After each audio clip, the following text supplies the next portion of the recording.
Hello everyone, welcome to the channel.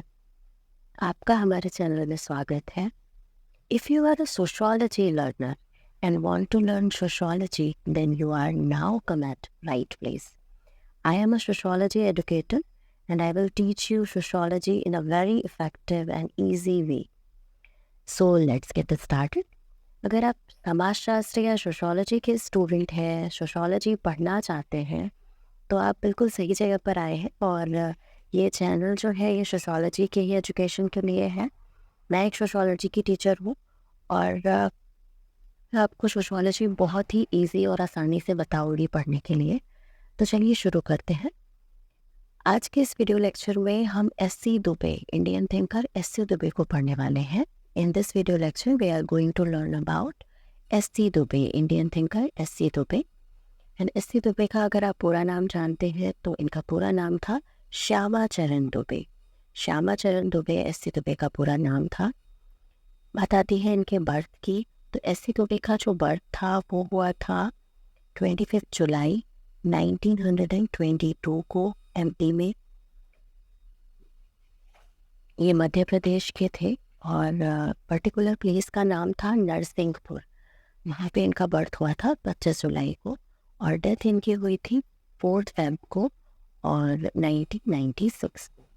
अगर हम इनकी प्राइमरी एजुकेशन की बात करें तो ये इनके प्राइमरी एजुकेशन उनके गांव का ही प्राइमरी स्कूल था, वहीं पे हो गई थी। और उसके बाद ये हायर एजुकेशन के लिए नागपुर यूनिवर्सिटी गए थे और वहाँ पे इन्होंने पॉलिटिकल साइंस में फर्स्ट डिवीज़न में अपनी पीजी कंप्लीट किया था। स्नातकोत्तर यानी कि पीजी पोस्ट ग्रेजुएशन कंप्लीट किया था। और इसके बाद इन्होंने छत्तीसगढ़ की ट्राइब थी कमार ट्राइब, कमार जनजाति, इस पे इन्होंने रिसर्च वर्क किया था। और ये नागपुर के ही बिशप कॉलेज में लेक्चरर अपॉइंट हुए थे। इसके बाद ये लखनऊ यूनिवर्सिटी आ गए थे और इन्होंने यहाँ पॉलिटिकल साइंस में पढ़ाना शुरू किया था। उसके अलावा उसके बाद ये फेमस थिंकर हैं, आपने नाम सुना है, डी.एन. मजूमदार।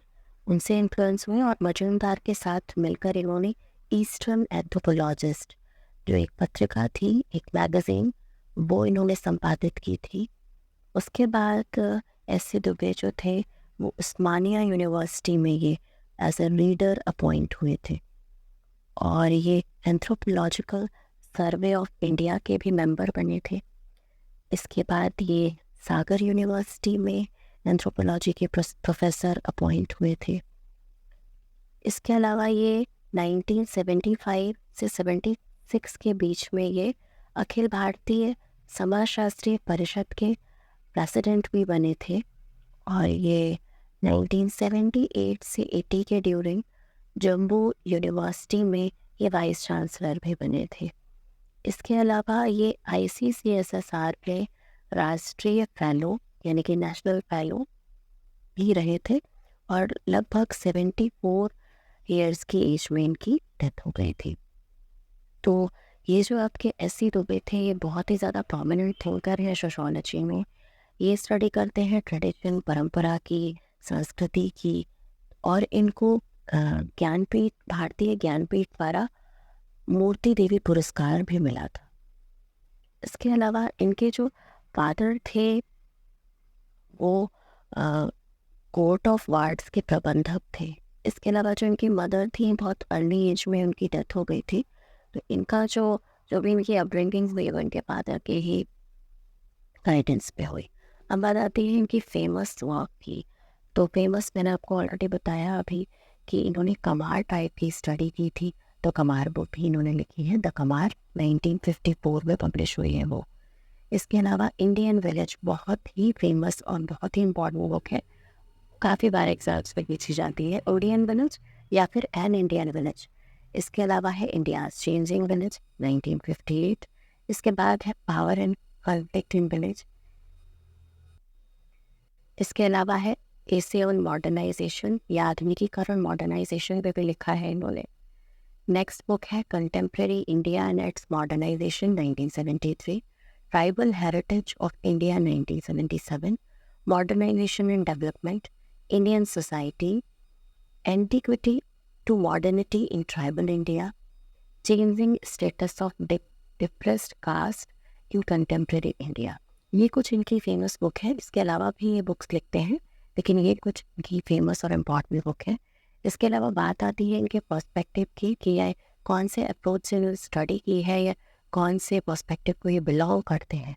ये भी कई बार एग्जाम पूछा जाता है कि ये पर्टिकुलर थिंकर किस स्ट्रक्चरल फंक्शनल पर्सपेक्टिव को कौन थिंकर्स बिलोंग करते हैं।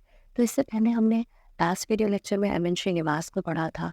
एम एन श्रीनिवास भी स्ट्रक्चरल फंक्शनलिज्म ये अप्रोच फॉलो करते हैं और एस सी दुबे भी आपके स्ट्रक्चरल फंक्शनलिज्म के ही पर्सपेक्टिव को फॉलो करते थे। इसके अलावा आपका सोशियोलॉजी में ओंटोलॉजिकल पर्सपेक्टिव है, जिसमें जी एस कुरियन, राधा कमल मुखर्जी एक्सेट्रा आते हैं। इसके अलावा मैक्सिकन पर्सपेक्टिव है। तो ये पर्सपेक्टिव्स भी आपको पता होने चाहिए। आइए स्टार्ट करते हैं इनसे रिलेटेड कुछ इंपॉर्टेंट फैक्चुअल क्वेश्चन। क्या क्वेश्चंस हैं? तो पहला क्वेश्चन है, S C Dube was awarded PhD degree on the study of which tribe. मैंने आपको ऑलरेडी बताया कि इन्होंने कमार टाइप की स्टडी की थी, उस पर इन्होंने अपना रिसर्च वर्क किया था। तो एस सी दुबे को किस जनजाति के अध्ययन पर पीएचडी की उपाधि मिली थी? तो इन्होंने कमार जनजाति की स्टडी की थी, उस पर ही इन्होंने अपना शोध कार्य किया था। वो कमार ट्राइब थी। इसके अलावा हमने लास्ट पढ़ा था इंडियन थिंकर, तो मजूमदार को पढ़ा था, तो उन्होंने भी ट्राइब की स्टडी की थी। वो स्पेसिफिकली को ट्राइब की स्टडी करते हैं, उन्होंने भी ट्राइब्स की स्टडी की है और एस सी दुबे भी आपकी ट्राइब की स्टडी करते हैं। नेक्स्ट क्वेश्चन है, who has studied Shamirpet village on the basis of field work method. तो इन्होंने अप्रोच यूज़ किया है या जो पर्सपेक्टिव यूज़ किया है वो स्ट्रक्चरल फंक्शनलिज्म था। बट एक होता है फील्ड वर्क मेथड, एक होता है आपका बुक अप्रोच। जैसे कि जो जी एस कुरियन थे वो बुक्स की स्टडीज़ को करके उन्होंने अपनी थ्योरीज दी, बट ये जो थे ये लोग फील्ड अप्रोच की बात करते हैं। इन्होंने पर्टिकुलर फील्ड में विलेज में जाके स्टडी की, तो वो फील्ड वर्क मेथड होता है। ये हमारे श्यामा चरण दुबे थे, इन्होंने किस विलेज की स्टडी की ये भी आपसे पूछता है। ज़्यादातर इंडियन थिंकर जो है उन्होंने कुछ विलेजेस की स्टडीज़ की हैं। जैसे कि अभी लास्ट हमने पढ़ा था तो एम एन श्रीनिवास थे, उन्होंने रामपुरा विलेज की स्टडी की। तो आपसे ऐसे भी क्वेश्चन आता है मैचिंग में, एक साइड आपको थिंकर्स के नाम दिए होंगे और एक साइड विलेजेस के नाम दिए होंगे और आपको मैच करना होगा, या फिर आपसे पर्टिकुलर विलेज और थिंकर का भी पूछ सकता है। तो रामपुरा विलेज आपके एम एन श्रीनिवास का था, और जो शमीरपेट विलेज है उसकी स्टडी श्यामा चरण दुबे करते हैं। शमीरपेट विलेज की स्टडी ये फील्ड वर्क मेथड से करते हैं। नेक्स्ट क्वेश्चन है, Shamirpet village studied by Dubey is located in which state of India. तो ये जो शमीरपेट विलेज था ये था कहाँ का, एक पर्टिकुलर किस रीजन का था इंडिया में। तो दुबे ने जिस शमीरपेट विलेज की या शमीरपेट गांव की स्टडी की थी वो भारत के किस राज्य में स्थित था? तो ये आपका आंध्र प्रदेश में स्थित था। नेक्स्ट क्वेश्चन है, the study of Shamirpet village done by Dubey is based on which approach. तो अभी मैंने आपको बताया कि कौन से पर्सपेक्टिव या अप्रोच को फॉलो करते हैं, तो वो स्ट्रक्चरल फंक्शनलिज्म यानी कि संरचनात्मक प्रकार्यवादी थे। ये संरचनात्मक प्रकार्यवादी अप्रोच को ये फॉलो करते हैं। इसे हिंदी में उपागम या फिर परिप्रेक्ष्य कहते हैं, इंग्लिश में पर्सपेक्टिव या अप्रोच कहते हैं। नेक्स्ट क्वेश्चन है, name of goddess of Shamirpet village and functions of goddess.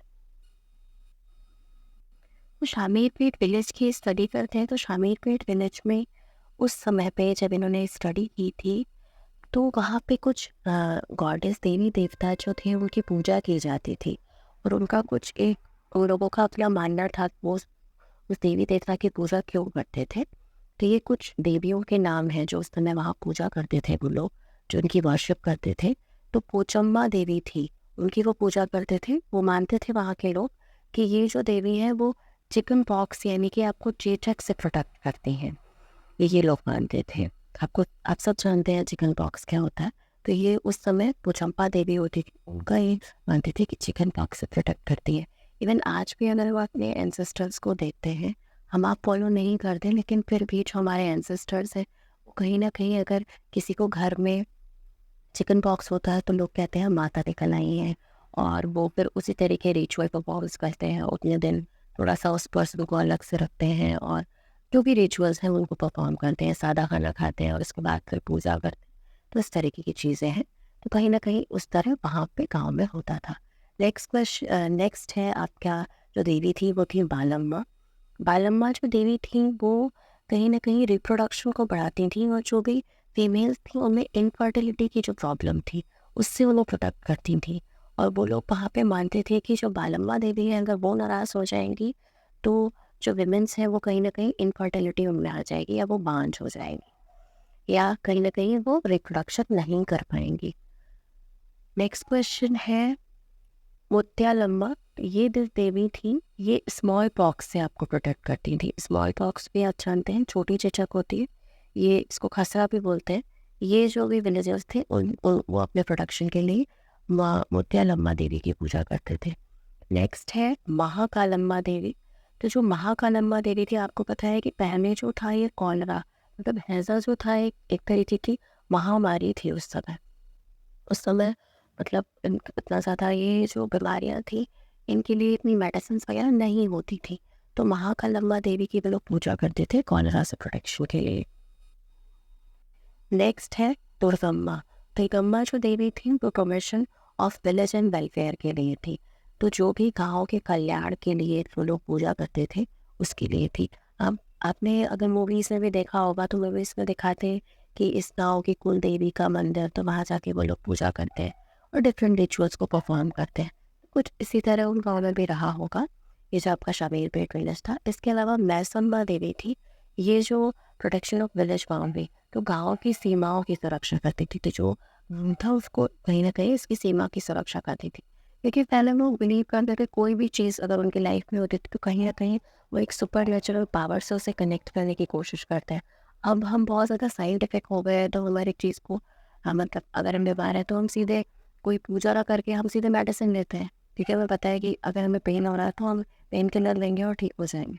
पर पहले लोग सोचते थे कि कहीं न कहीं कि कहीं न कहीं सुपरनेचुरल पावर से उसे कनेक्ट करते थे और उसमें उतनी चीज़ें थी भी नहीं। तो ये कुछ गॉडेस थी वहाँ की, या देवी थी जिनकी वो शामीरपेट विलेज में पूजा की जाती थी। ये भी एस.सी. दुबे ने अपनी स्टडीज़ में बताया है।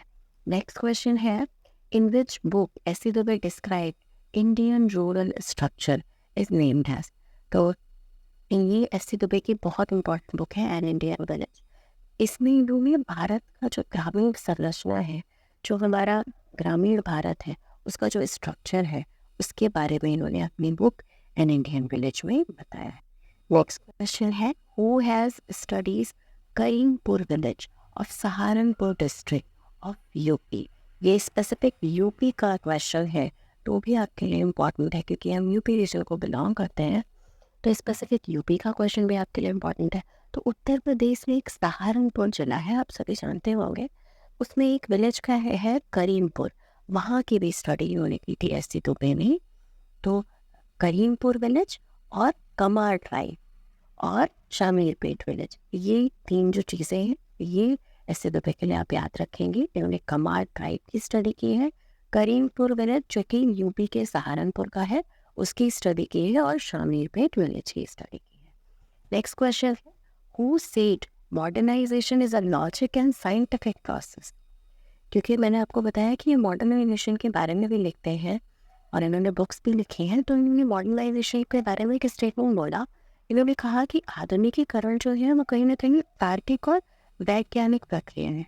हम ये तो कहते हैं अब, मतलब जो हमारे एंसेस्टर है वो भी हमें कई बार कह देते हैं, अगर हम कोई चीज़ उनकी फॉलो नहीं करते तो वो क्या कहते हैं, वो यही कहते हैं कि आप बहुत मॉडर्न हो गए। तो मॉडर्नाइजेशन क्या है, हम कहीं ना कहीं एक साइंटिफिक प्रोसेस और लॉजिकल प्रोसेस को पार कर चुके हैं। वो कहीं ना कहीं बहुत चीज़ों को लेके रैशनैलिटी की बात करने लगे हैं, हम साइंटिफिक हो चुके हैं। नेक्स्ट क्वेश्चन है, in which book has Dube analyse the nature of modernisation. इन्होंने दुबे जो एस.सी. दुबे है ये आधुनिकीकरण की प्रकृति को एनालाइज करते हैं। इन्होंने आधुनिकीकरण जो है मॉडर्नाइजेशन के नेचर को एनालाइज किया है। तो वो किस बुक में किया है, ये ऑलरेडी हमने बुक्स के सेक्शन में देखा है, बट ये क्वेश्चन इस तरीके से भी पुट अप किए जा सकते हैं, तो इसलिए मैंने ये रखे हैं। तो contemporary of India and its modernisation, इस बुक में इन्होंने जो मॉडर्नाइजेशन है उसके नेचर को बताया है। Contemporary India and its modernisation. देखिए बुक्स जो है वो एज इट इज़ आपको लर्न करनी पड़ेंगी, और इनको लर्न करने का पैटर्न ये होता है कि हम हर हर एक थिंकर की बुक को उसके ही थिंकर के साथ नोट डाउन कर लें, और उसको हमें as a cramming through learn करना पड़ेगा। जैसे अभी हमने उसको पढ़ा, फिर थोड़े टाइम बाद हमने उसे रिपीट किया, फिर थोड़े टाइम हमने रिपीट किया, ऐसे करके रिपीटिशन से ये लर्न होती है। जैसे हमने कुछ बुक्स लर्न करी, 10 बुक हमने लर्न की एक ही थिंकर की, फिर थोड़ी देर बाद हमने फिर से उसको लर्न किया, तो जब बार बार हम रिपीटिशन करते हैं तो हमें याद हो जाता है हाँ ये जो बुक है ये इस थिंकर की, इस पर्टिकुलर थिंकर की है। नेक्स्ट क्वेश्चन है, S C. Dube's conclusion about modernisation is correct. तो क्योंकि एस.सी. दुबे मॉडर्नाइजेशन के बारे में लिखते हैं, हम पढ़ ही रहे हैं, तो आधुनिकीकरण के बारे में उन्होंने एक निष्कर्ष बताया है। ऐसा कंक्लूजन वो क्या बताते हैं, वो कहते हैं consumerist format of western societies is not suitable. वो ये कहते हैं कि जो भी हमारे ये वेस्टर्न सोसाइटीज़ है, यानी कि जो हमारा पश्चिमी समाज है, वेस्टर्न समाज है, वहाँ पे जो उपभोक्तावादी प्रारूप है, जो कंज्यूमरिस्टिक अप्रोच है, वहाँ का फॉर्मेट है, वो कहीं ना कहीं सही नहीं है। ऐसा उन्होंने मॉडर्नाइजेशन को जब कंक्लूड किया है तो उन्होंने बोला है। नेक्स्ट क्वेश्चन है, which thinker has clarified economic and social development as a combined condition. तो जो एस.सी. दुबे थे ये डेवलपमेंट के बारे में भी लिखते हैं, और ये कहते हैं कि आर्थिक और सामाजिक विकास को एक संयुक्त दशा के रूप में इन्होंने स्पष्ट किया है। इन्होंने जो भी हमारा इकोनॉमिक और सोशल डेवलपमेंट है उसको कंबाइंड कंडीशन एक्सप्रेस करने की कोशिश की है। नेक्स्ट क्वेश्चन है, which ideology has emphasised on social requirements for economic development. तो किस विचारक ने, किस थिंकर ने अपने आर्थिक विकास के लिए सामाजिक आवश्यकताओं पे बल दिया है। ये कहते हैं ना जो बेसिकली ये जो थिंकर है हमारे एस.सी. दुबे, वो ये कहते हैं कि अगर हमें अपना इकोनॉमिक डेवलपमेंट करना है तो कहीं ना कहीं इसके लिए हमें सामाजिक आवश्यकताओं पर बल देने की बात की है, जो सोशल रिक्वायरमेंट्स है उन पे एम्फसाइज होने की बात की है। नेक्स्ट क्वेश्चन है, which direction has been considered by S C. Dube as a major obstacle to development. तो एस.सी. दुबे जो है वो क्योंकि डेवलपमेंट के बारे में बता रहे हैं, तो ये कहते हैं कि एस.सी. दुबे कि किस दशा को विकास की मुख्य बाधा माना है। अगर हम डेवलपमेंट हो रहा है तो क्या चीज़ है जो डेवलपमेंट में ऑब्स्टिकल या बाधा के रूप में काम करेगी। तो ये कहते हैं जो करंट क्राइसिस है लीडरशिप की, जो वर्तमान में नेतृत्व का एक संकट आ चुका है, उसको इन्होंने कहा है कि यही जो है वो कहीं ना कहीं डेवलपमेंट में एक क्राइसिस पलटी है। स्पेसिफिकली इसमें ये कहना चाहते थे कि जो हमारा इंडियन पॉलिटिकल सिस्टम है उसको ये बताने एक्सप्रेस करने की कोशिश कर रहे हैं। तो जो लीडरशिप की जो है इस समय वो कहीं ना कहीं जो है वो ऑब्स्टिकल का काम करता है, क्योंकि ये कहते हैं कि कहीं ना कहीं जो हमारा, अगर हम इंडिया को ही देख रहे हैं तो हम अगर डेवलपमेंट एक्टिविटीज़ मतलब उनको देखते हैं तो गवर्नमेंट की एक रिस्पॉन्सिबिलिटी है कि वो पूरे नेशन में डेवलपमेंट की बात करे, और वो ऐसा एम उसको रखे और रखा भी जाता है। लेकिन कई बार क्या होता है कि सोशल सिस्टम ऐसा बना हुआ है कि कोई कुछ ऐसी क्लासेस हैं, कुछ ऐसे लोग हैं जिनको कुछ स्पेसिफिक प्रिविलेज भी दी जाती है, तो वो डिफेक्टिव है हमारे यहाँ। तो ये कहीं ना कहीं इन्होंने बताया है कि ये जो करंट क्राइसिस है लीडरशिप की, ये डेवलपमेंट में ऑब्स्टिकल का काम करती है, ये ही कहीं ना कहीं जो विकास है उसमें बाधा बनती है। नेक्स्ट क्वेश्चन है, in which book did S C. Dube explain his thoughts related to tradition. तो इन्होंने इनकी एक और फेमस बुक है जो इन्होंने ट्रेडिशन के ऊपर लिखी हुई है, इसमें अपने ट्रेडिशन से रिलेटेड थॉट बताते हैं। एस.सी. दुबे ने परंपरा से संबंधित अपने विचारों की व्याख्या जो है वो किस पुस्तक में की है, तो परंपरा, इतिहास, बोध तथा संस्कृति, परंपरा, इतिहास, बोध तथा संस्कृति बुक है, ये इन्होंने लिखी है। नेक्स्ट क्वेश्चन है, who define tradition as that part of culture in which the continuity of source of values of past, present and future is maintained. ये आप कैसे दुबे कह रहे हैं, किसने परंपरा को संस्कृति के उस भाग के रूप में परिभाषित किया है जिसमें अतीत, वर्तमान और भविष्य की मूल्य की निरंतरता बनी रहती है।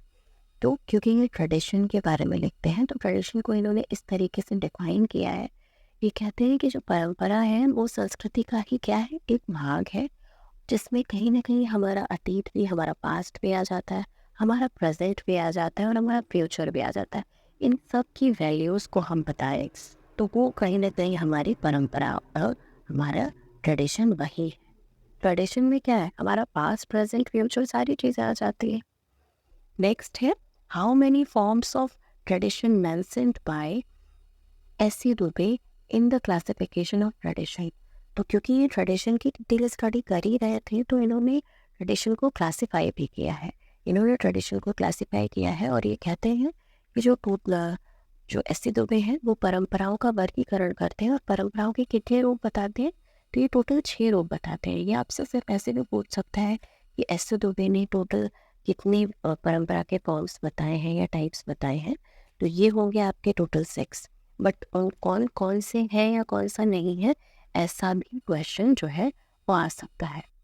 तो अब हम देख लेते हैं कौन कौन से उन्होंने जो परंपराएं हैं वो बताई हैं। तो पहला ये बताते हैं क्लासिकल ट्रेडिशन, यानी कि शास्त्रीय परंपराएं, जिनको कि रेडफील्ड ग्रेट ट्रेडिशन कहते हैं। जो हमारे शास्त्रों में लिखा हुआ है ना, जो शास्त्रों में चीज़ें हैं, जो बड़े बड़े हमारे कर्मकांड शास्त्र वगैरह हैं, उनमें जो चीज़ें आती हैं वो ग्रेट ट्रेडिशन का पार्ट होती है। ये रॉबर्ट रेडफील्ड कहते हैं। Little tradition and great tradition Robert Redfield बताते हैं।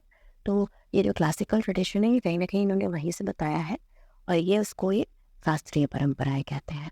नेक्स्ट इन्होंने बताया है इमर्जिंग नेशनल ट्रेडिशन, यानी कि उदीयमान राष्ट्रीय परंपराएं। इसके अलावा ये बताते हैं लोकल ट्रेडिशन, स्थानीय परंपराएं। इसके अलावा रीजनल ट्रेडिशन, यानी कि क्षेत्रीय परंपराएं। इसके अलावा सब कल्चर ट्रेडिशन, यानी कि उप सांस्कृतिक परंपराएं। और लास्ट ये बताते हैं वेस्टर्न ट्रेडिशन, यानी कि पश्चिमी परंपराएं।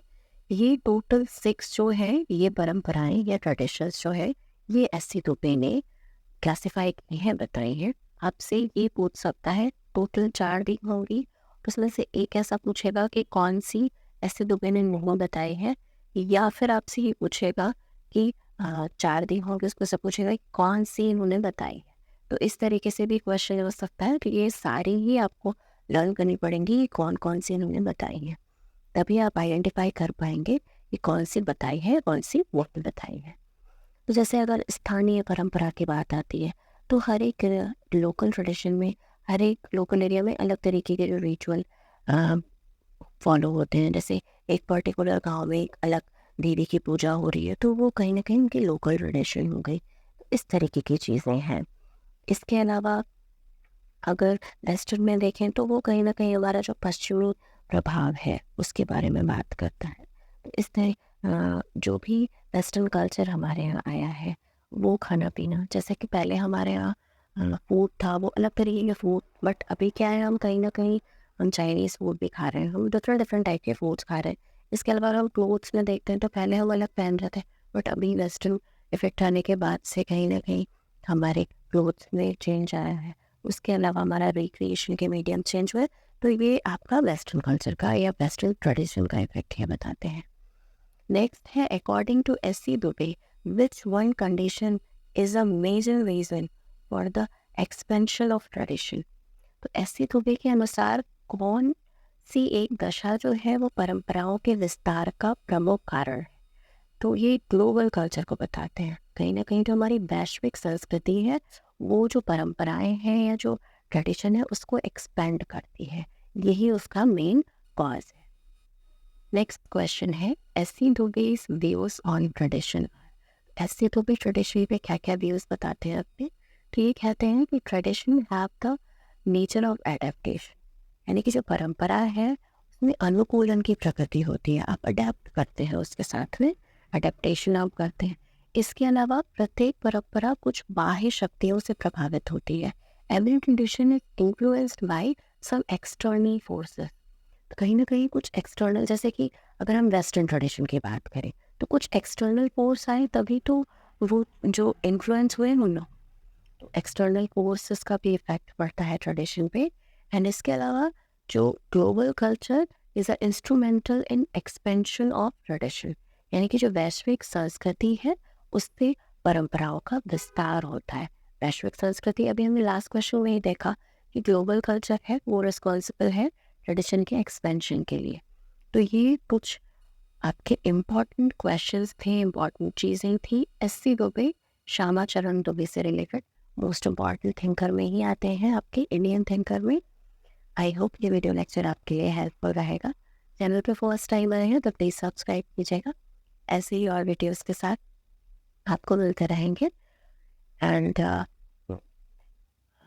वीडियो पसंद आया हो तो प्लीज़ लाइक कीजिएगा, अपने फ्रेंड्स के साथ शेयर कीजिएगा। Keep learning, keep watching. Thank you so much for watching.